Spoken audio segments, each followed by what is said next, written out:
मंगलम भगवान वीरो मंगलम गौतमो गणी मंगलम कुंद कुंदाद्यो जैन धर्मोस्तु मंगलम सर्वमंगलमांगल्यं सर्वकल्याणकारकं प्रधानं सर्वधर्माणां जैनं जयतु शासनं जैनं जयतु शासनम्।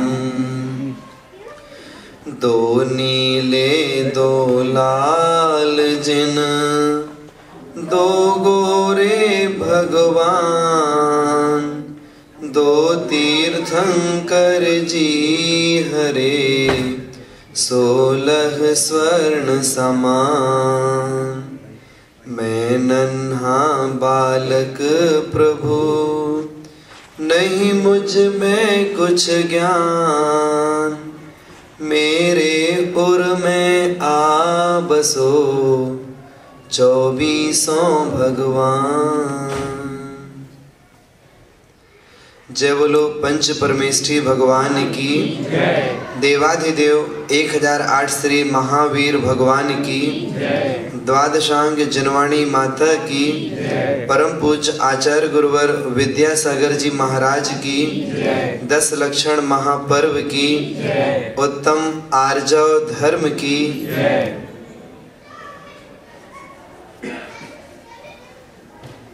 10 लक्षण पर्व का पावन पवित्र तृतीय दिन, आज के दिन उत्तम आर्जव धर्म के विषय में बात की जाती है।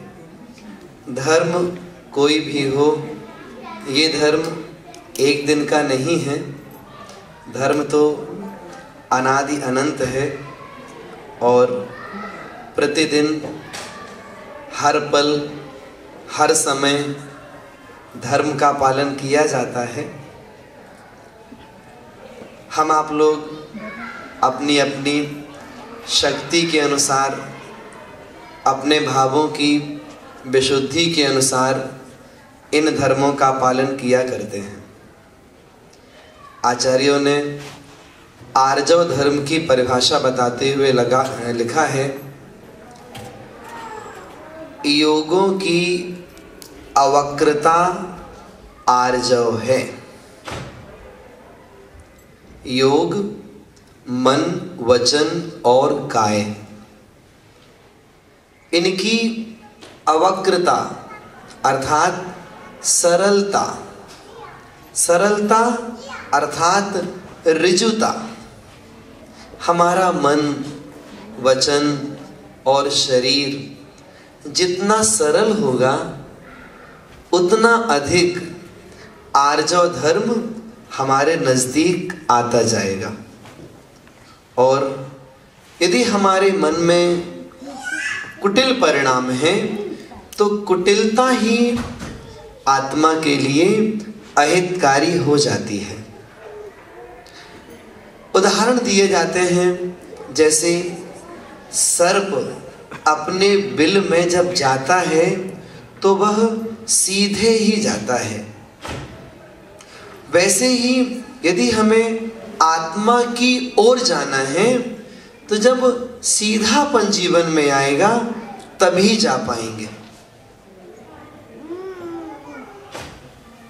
कुटिलता इससे विपरीत है। जितना अधिक जीवन में छल और कपट का व्यवहार रहेगा उतना उतना हम अपने आप से दूर होते चले जाएंगे। 3 शक्तियां हैं, उनका हम सदुपयोग भी करते हैं, दुरुपयोग भी करते हैं। वो हैं मन वचन और काय। मन अर्थात जिसके माध्यम से हम चिंतन कर पाते हैं। वचन, शब्दों का व्यवहार और शरीर के द्वारा जो भी क्रियाएं होती हैं, तो क्रियाएं अहिंसक भी होती हैं, क्रियाएं हिंसा रूप भी होती हैं। वचन ऐसे भी होते हैं जो दूसरों के लिए सुख देने वाले हों, ऐसे भी होते हैं जो दूसरों को दुखी बना देते हैं। कहा गया है 2 साल का बच्चा बोलना सीख लेता है। 2 साल का बच्चा बोलना सीख लेता है, लेकिन क्या बोलना क्या नहीं बोलना ये सीखने के लिए पूरी उम्र कम पड़ जाती है। हम ये नहीं सीख पाते कि क्या बोलना है और क्या नहीं बोलना है। हमारे व्यवहार से दूसरा व्यक्ति कहीं दुखी तो नहीं हो रहा है, हमारे व्यवहार से किसी को कष्ट तो नहीं हो रहा है। तो वचनों का जो वार्तालाप है, यदि वह सरल है तो समझिएगा आर्जव धर्म है, और यदि वो नहीं है तो भी आर्जव धर्म से हम दूर हैं। तो मन, वचन और काय, इन तीनों की परिणति को अच्छा बनाना, ये ही आर्जव धर्म का लक्षण बताया गया है। बहुत सारी बातें इस धर्म को लेकर के हमें सीखने को मिलती हैं। कहा जाता है जो चीज छिपाई जाती है वह बढ़ जाती है, जो बताई जाती है वो नष्ट हो जाती है। यदि हम अपने अंतरंग में दोषों को छिपाते हैं तो धीरे धीरे धीरे हमारे दोष बढ़ते चले जाते हैं। यदि हम गुणों को छिपाते हैं तो गुण बढ़ते चले जाते हैं। बीज को उपजाऊ भूमि में जितनी अच्छी तरह से छिपाया जाएगा वह बीज उतना फलदायी होता है, और बीज को बंजर भूमि में डाल देंगे तो उपजाऊ नहीं है, वो व्यर्थ में नष्ट हो जाएगा। वैसे ही हम गुणों को छिपाएंगे तो गुणों की वृद्धि होगी, दोषों को छिपाएंगे तो दोषों की वृद्धि होगी, और जो बताएंगे वो नष्ट होता जाएगा। भगवान जिनेंद्र के पास जाकर के हम दोष भी बताते हैं और गुण भी बताते हैं। गुण उनके ही गाते हैं और दोष अपने बताते हैं। आलोचना पाठ पढ़ करके जो हमने दोषों का बखान किया है उससे वो दोष मिथ्या हो जाते हैं, अर्थात उन खोटे कर्म के द्वारा जो हमने अशुभ प्रकृतियों का बंध किया था उनका स्थिति और अनुभाग कम हो जाता है, और भगवान का गुणानुवाद करने से, उनका गुणगान गाने से हमारे अंदर भी गुण बढ़ते चले जाते हैं। कहा गया है आप जैसा बनना चाहते हैं वैसा जो बन गए हैं उनकी प्रशंसा करना प्रारंभ कर दीजिए, धीरे धीरे आप वैसे बन जाएंगे। आपने विचार किया कि मुझे इंजीनियर बनना है और आप इंजीनियरों की बुराई करते हो, तो उस पद तक नहीं पहुंच पाओगे। आप चाहते हो हम व्रती श्रावक बने, आप चाहते हो हम मुनि महाराज बने, हम आरिका माता जी बने, और हम व्रती श्रावकों की, मुनि महाराजों की, आरिकाओं की निंदा करें, तो क्या उस पद को प्राप्त कर पाएंगे? नहीं कर पाएंगे। आप चाहते हो, हम सेठ बनना चाहते हैं, धनवान बनना चाहते हैं, और धनवानों को देख करके उनकी बुराई करें तो धनवान नहीं बन पाएंगे। कोई भी क्षेत्र हो, धर्म का हो, व्यापार का हो, समाज का हो, परिवार का हो, जिस पद को प्राप्त करना चाहते हैं, जिन ऊंचाइयों को छूना चाहते हैं, उनकी हमें प्रशंसा करनी पड़ेगी, तब जाकर के उस पद तक पहुंच पाएंगे। और वो प्रशंसा सरलता से करनी पड़ेगी, सहज रूप में करनी पड़ेगी, तब उन ऊंचाइयों को प्राप्त कर पाएंगे। अन्यथा जो आज हो रहा है वो सारा व्यवहार कुटिलता का होता है। 4 लोग आपस में मंदिर के बाहर खड़े होके कोई चर्चा कर रहे थे। अचानक 5वां व्यक्ति दूर से चला आ रहा है। उसको देखते ही वो चारों उसके बारे में कमेंट्स करना शुरू कर देते हैं। देखो, चले आ रहे हैं धन्ना सेठ, अथवा पूरी समाज का ठेका इन्हें ले रखा है, इनके बिना पत्ता नहीं हिलता है। वो चारों ऐसा कह रहे हैं। और 5वां व्यक्ति जैसे ही पास में आता है, दादा ढोक देता हूं, आपके पैर छू रहा हूं मैं। तो ये व्यवहार हुआ ना? क्या ये व्यवहार सरलता का व्यवहार है? नहीं है। तो शब्दों से तो हमने उनके बारे में अपशब्द कहा, मन में भी उनके बारे में कुटिल विचार था। बस दिखाने के लिए क्रिया में उनके नजदीक आने पर पैर छू लिए तो क्या धर्म कहलाएगा? नहीं कहलाएगा। इसलिए कहा है, आ जाओ धर्म, मन, वचन और शरीर, इन तीनों की सरलता का नाम है। हालांकि आप सभी लोग बड़े सरल चित्त हैं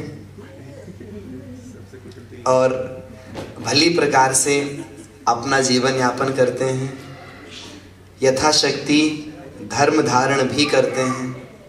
कोशिश करना चाहिए आज हम जहाँ हैं, कल हम आत्म परिणामों की विशुद्धि के क्षेत्र में उससे आगे बढ़ें।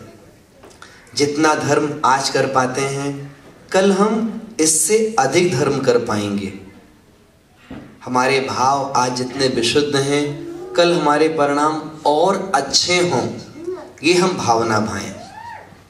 तो भगवान का गुणानुवाद करने से उनके समान गुण हमारे अंदर भी आते हैं। इसलिए कहा, भगवान बनना है तो भगवान की पूजा करनी पड़ेगी। तो जैसा बनना चाहते हैं उनका गुणानुवाद करें, उनकी प्रशंसा करें, उनकी अच्छी बातें दूसरों तक भी पहुंचाएं। वैसे ही कोई खोटे मार्ग में लगा हुआ है, कोई शराब पीने वाला है, तो वो शराब पीने वाले की प्रशंसा करेगा तो उसकी शराब और बढ़ती चली जाएगी। यदि हम दूसरों की निंदा करते हैं, सबसे पहले अपना मन गंदा करते हैं, इसके बाद अपने वचन गंदे करते हैं, उसके बाद सामने वाले को तकलीफ भी पहुंचाते हैं। इसलिए अपना मन गंदा नहीं करना, दूसरे के बारे में बुरा विचार के। अपने वचन गंदे नहीं करने हैं दूसरे की निंदा करके। तो आर्जव धर्म हमें सरल चित्त जीवन जीने की शिक्षा देता है, और जहाँ पर ये सरलता होती है वह ही आत्म कल्याण कर पाता है। कोई प्रश्न करे, घर में रह करके सरलता कैसे आएगी, घर में रह करके हमारे परिणाम कैसे बदलेंगे? तो एक ही स्थान में रहते हुए परिणाम बदलते देखे जाते हैं। उदाहरण छोटा सा है। एक बहन जिसकी उम्र भी 22-23 वर्ष की है, उसका किसी सुयोग वर से विवाह संबंध तय हो गया और सगाई हो गई। अभी भी वो घर में रह रही है माता पिता के पास।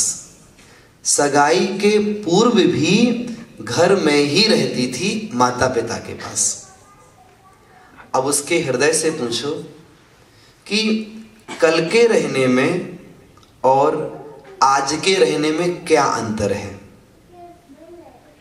वो बोलेगी बहुत परिवर्तन आ गया। पहले तो जीवन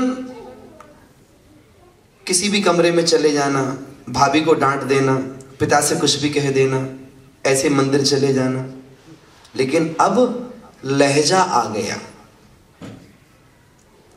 अब बात करने में संकोच लगता है। पहले अपने घर में कोई बड़ी सामग्री आती थी तो प्रसन्नता होती थी, और अब जहां जाना है वहां कुछ बड़ा आइटम आ रहा है तो उसकी खुशी हो रही है। एक ही स्थान पे रहते हुए उसके परिणामों में ये परिवर्तन देखा जाता है। याद रखिएगा, पहले ये मिथ्या दृष्टि जीव था, आज इसने सम्यक तो प्राप्त कर लिया है, अभी चारित्र धारण नहीं किया, अर्थात मुक्ति बधू से उसकी सगाई हो गई है।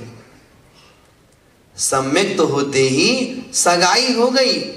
जब चारित्र धारण करेंगे, श्रेणी आरोहण करके कर्मों का क्षय करेंगे, तो मुक्ति बधू का वरण कर लेंगे। तो एक ही स्थान में रहते परिणामों में अंतर आ सकता है, तो हमारे आपके जीवन में भी एक ही घर में रहते हुए परिणामों में अंतर आ सकता है। बस कोशिश करना है कि हम और अच्छा जीवन जिएंगे, कोशिश करना है कषायों की मंदता रखेंगे। ऐसे करके बहुत सारी बातें उत्तम आर्जव धर्म को लेकर हम सीख सकते हैं, और आपने सुनी भी होंगी। आज का जो दूसरा प्रसंग है वह है सम्यक दर्शन। हम सभी लोग बार बार शास्त्रों के माध्यम से अथवा मुनिराजों के मुखार बिंदु से सम्यक दर्शन यह शब्द सुनते रहते हैं, और आप लोगों को उस शब्द के बारे में जानकारी भी है।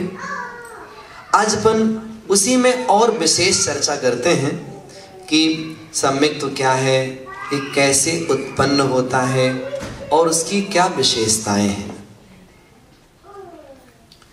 आत्मा में अनंत गुण हैं, ऐसा शास्त्रों का ज्ञान करने से मालूम पड़ता है। जैसे ज्ञान गुण है, दर्शन गुण है, चारित्र गुण है, वैसे ही श्रद्धा इस नाम का भी गुण है।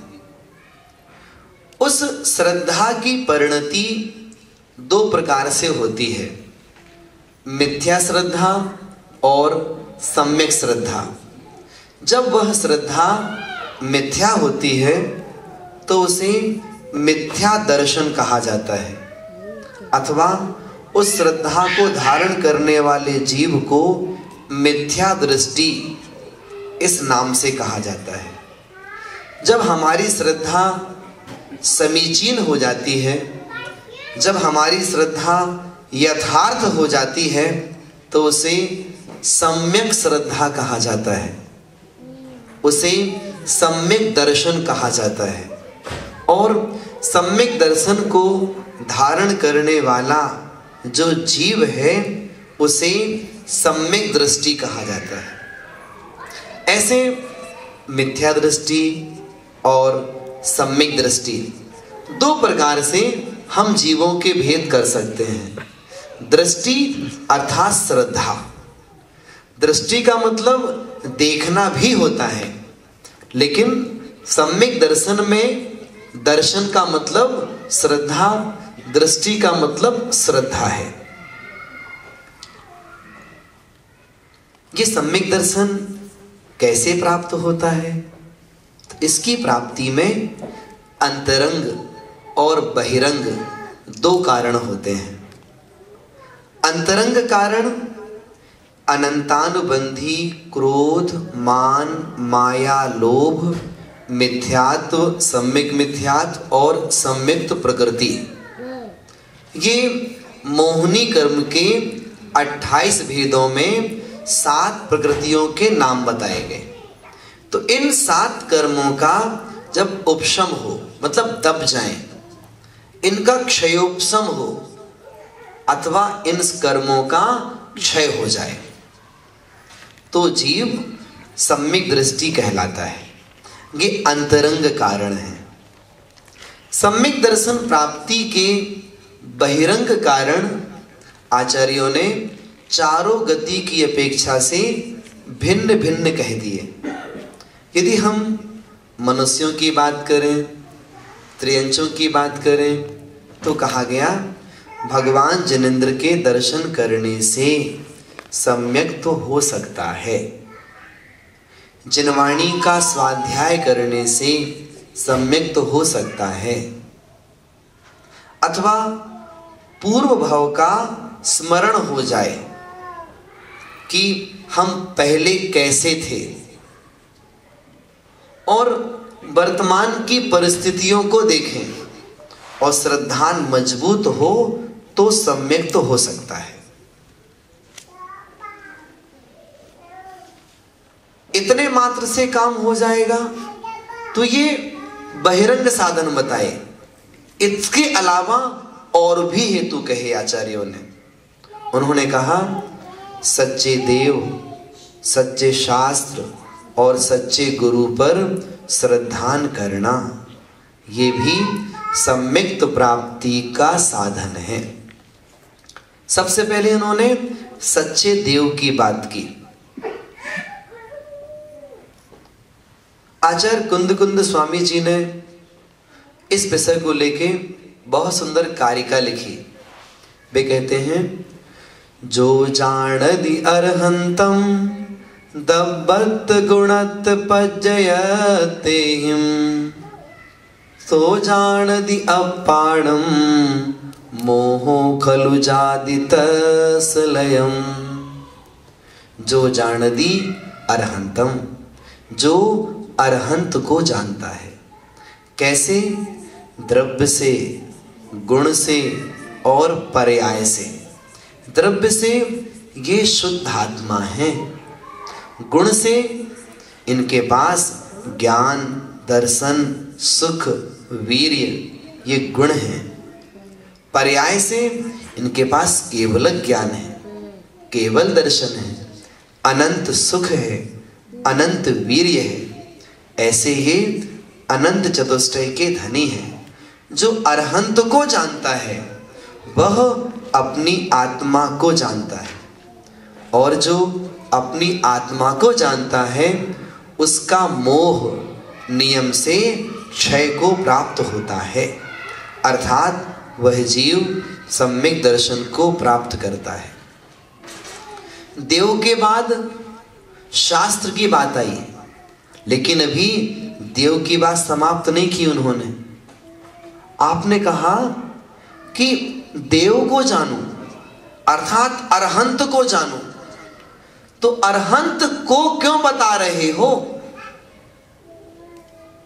तो वे कहते हैं, अरहंत के दर्शन कराकर हम 7 तत्वों का ज्ञान कराना चाहते हैं। क्योंकि 7 तत्व यदि हमें कहीं दिखते हैं तो वो अरहंत में दिखते हैं। आपकी बात करें, हम अपनी बात करें, हमारे पास कितने तत्व हैं? तो बोलेंगे 4 तत्व हैं। हम जीव हैं, शरीर लगा है, अजीव है, कर्मों का आश्रय हो रहा है और कर्म का बंध हो रहा है। तो 4 ही तत्व मिलेंगे। अच्छा, मुनि महाराजों की बात करें तो इन 4 के साथ 2 तत्व और मिल जाएंगे, क्योंकि मुनि बन गए ना। तो मुनि बन गए तो बहुत से पाप कर्मों का आना रुक गया, तो संवर हो गया। और वे मुनि बने हैं, इसलिए प्रति समय कर्मों का क्षय भी हो रहा है। निर्जरा तत्व आ गया। तो उनके पास 6 तत्व हैं। सिद्ध भगवान को आपने क्यों नहीं कहा? सिद्ध भगवान के पास 2 तत्व हैं, जीव और मोक्ष।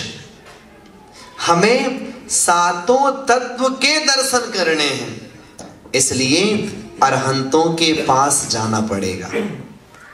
वे जीव हैं, अभी अघातिया कर्म लगे हुए हैं, अजीब है। साता वेदनी का आश्रव 13वें गुण स्थान में होता है। एक समयवर्ती बंध भी है। 119 कर्मों का संवर हो गया, और सबसे अधिक निर्जरा अरहंतों के होती है। और घातिया कर्मों का क्षय होने से भाव मोक्ष हो गया। इसलिए जो जानति अरहंतम, जो अरहंत को जानता है वह 7 तत्वों को भी जानता है। तो देव शास्त्र गुरु का श्रद्धान कराने के बाद आचार्यों ने कहा 7 तत्वों का श्रद्धान करो। तत्व और पदार्थ 2 वस्तुएं हैं, दोनों का अंतर समझने का प्रयास करिएगा। पदार्थ, जो भी वस्तु हमें दिखाई पड़ रही है, ये सब पदार्थ हैं। उस पदार्थ में हमें तत्व निकालना है। तत्व मतलब होता है सारभूत। तो हर चीज में सारभूत है, तो हम हर पदार्थ में वो सारभूत बात निकाल सकते हैं। वो कैसे? भोजन की थाली आपके सामने आई है, उसमें केले की सब्जी भी रखी है, लौकी की सब्जी भी रखी है, आलू की सब्जी भी रखी है। तीनों पदार्थ हैं हमने माना। तो जो आलू की सब्जी है उसका तत्व क्या है? उसका तत्व है वो मेरे लिए हेय है, वो मेरे लिए हेय है, अर्थात मैं वो नहीं खाऊंगा। और सब्जियां हैं वो मेरे लिए तात्कालिक उपादेय हैं, क्योंकि पेट भरना है, भूख लगी है। ये दूसरे का मकान है, ये दूसरे की संपत्ति है, ये दूसरे की धर्मपत्नी है। ये मेरे लिए क्या है? वो मेरे लिए हेय है। वो सब पदार्थ हैं, उन पदार्थों में हमें देखना है क्या हेय है। पुण्य कर्म भी है, पाप कर्म भी है। पुण्य कर्म भी पदार्थ है, पाप कर्म भी पदार्थ हुआ।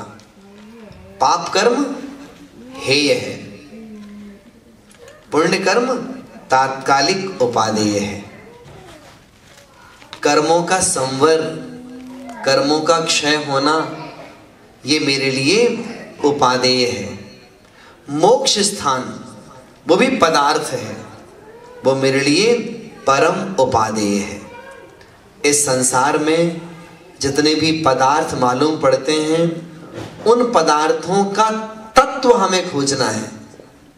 बस वो तत्व हम खोजने के लिए तैयार हो गए और हमारे समझ में आ गया कि क्या हेय है, क्या उपादेय है। हेय का मतलब होता है छोड़ने योग्य, उपादेय मतलब ग्रहण करने योग्य। बस वो समझ में आने लगे हमारे कि क्या चीज है जो आत्म कल्याणकारी है, क्या चीज है जो अहितकारी है।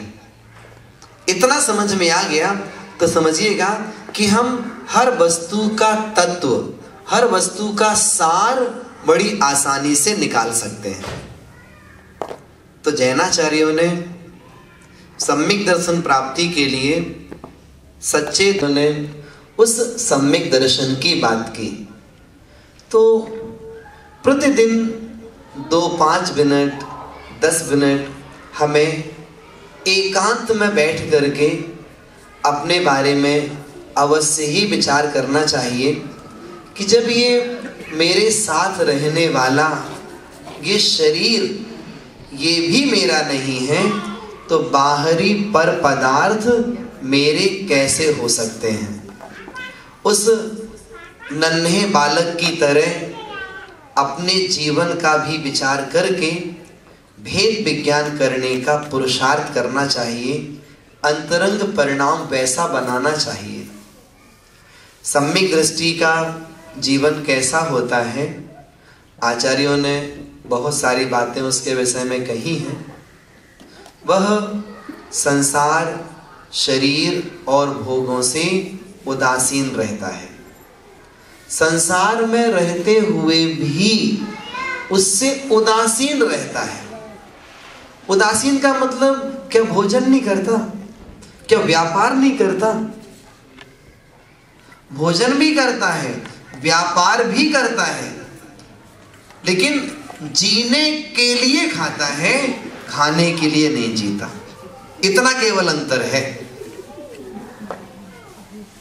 अंतर कितना हुआ? एक व्यक्ति है जो जीने के लिए खाता है और दूसरा व्यक्ति है जो खाने के लिए जीता है। तो दोनों की चिंतन शैली में अंतर होगा ना। बस वो चिंतन शैली का जो अंतर है उसी को बोलते हैं भेद विज्ञान। जो चिंतन शैली का अंतर है वही अंतर है हमारा अभिप्राय समीचीन हो जाना। दिशा बदल गई तो दशा भी बदल जाती है। हम रास्ता भूल गए तो आप कितना ही भटकते रहें, मंजिल तक नहीं पहुंच पाएंगे। बहुत चले लेकिन मंजिल तक पहुंच नहीं पाए, क्योंकि अभिप्राय समीचीन नहीं है। और जिसका अभिप्राय समीचीन है वो चलते चलते मंजिल तक पहुंच ही जाता है। वैसे ही आप कहें हम पुरुषार्थ बहुत करते हैं। अरे पुरुषार्थ तो बहुत करते हैं, लेकिन अभिप्राय तो देखें कि किस लक्ष्य को लेके कर रहे हैं। तो आचार्यों ने हमें अनेक प्रकार से संबोधित किया है, अनेक प्रकार से हमें समझाने की कोशिश की है कि भाई कैसे भी हो कम से कम उस सम्यक दर्शन को प्राप्त करो।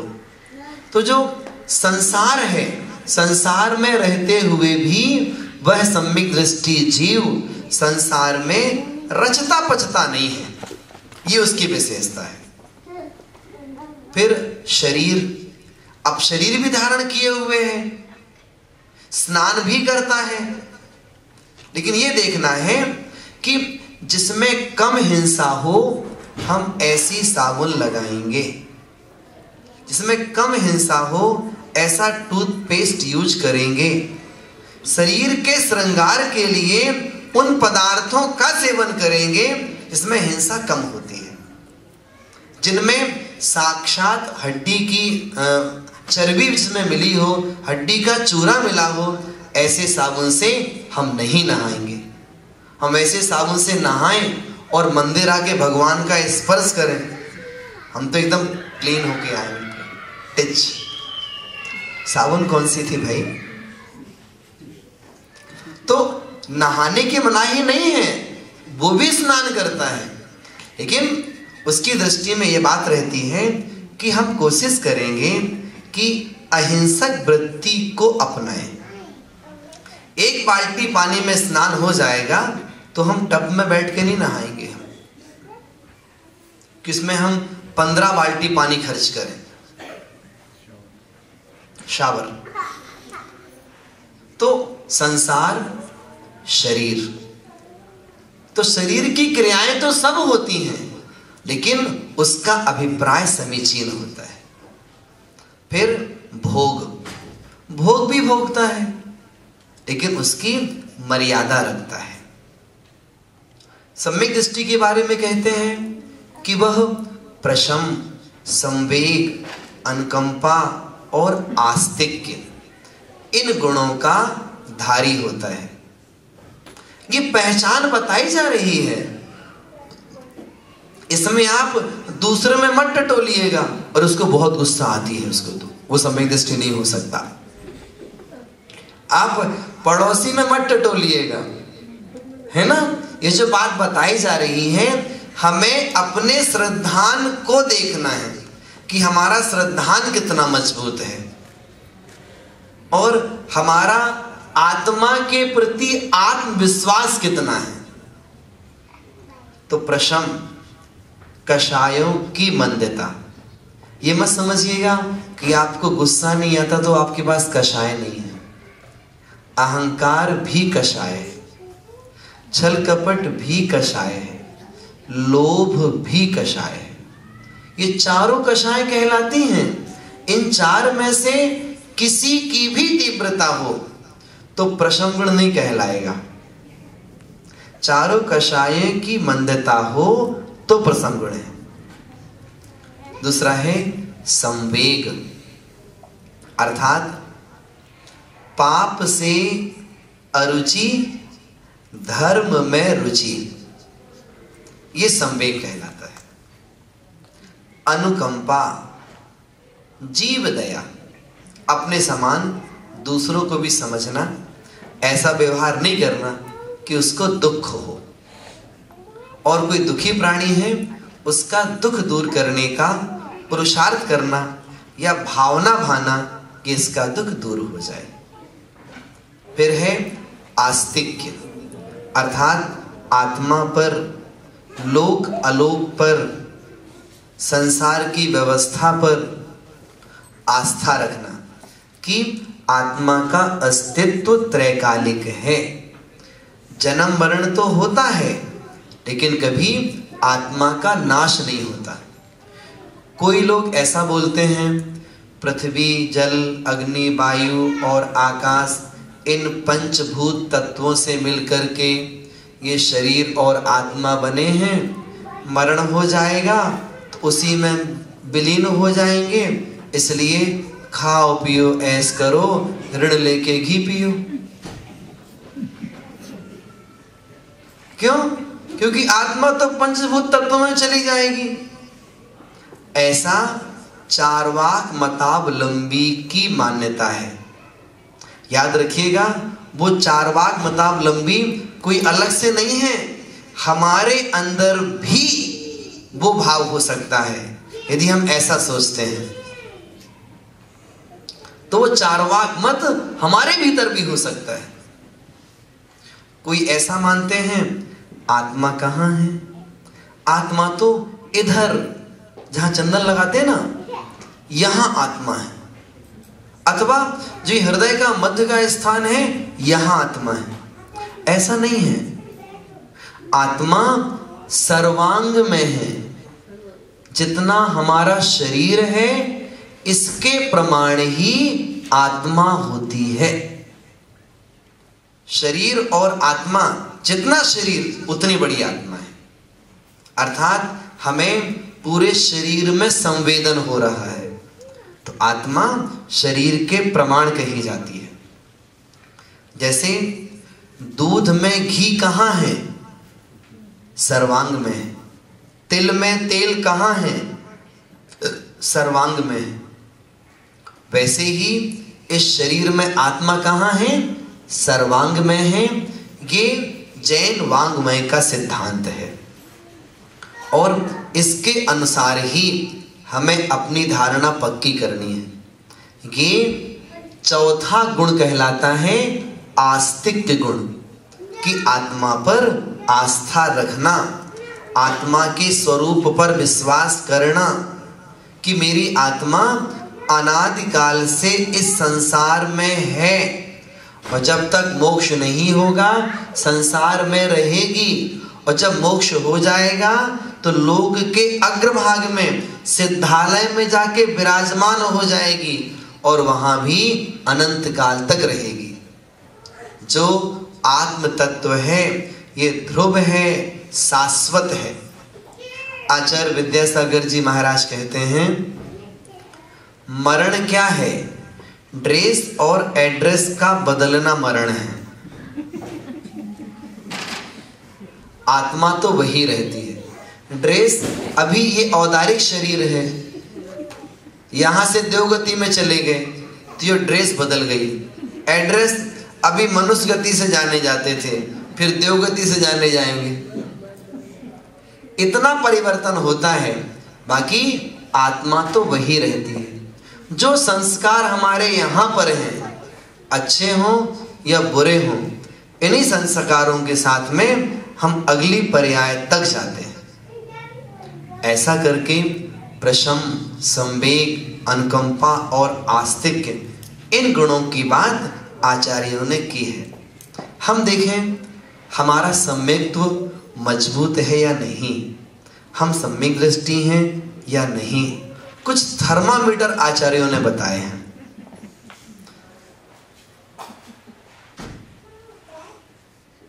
जिनको सम्यक दर्शन की प्राप्ति होती है उनके पास अनंतानुबंधी कषाय नहीं होती। अनंतानुबंधी कषाय क्या है? जो कषाय 6 महीने से ज्यादा चले वह अनंतानुबंधी कषाय कहलाती है। अब आप देखिए अपने अपने में कि विगत दिनों उनके प्रति थोड़ा द्वेष भाव हो गया था और इतना समय बीत गया, हमने दोबारा उनसे बात नहीं की। बहुत समय बीत गया और 6 माह से ज्यादा तक हो गए। तो ऐसा तो नहीं कि वो हमारी कषाय अनंतानुबंधी हो गई हो।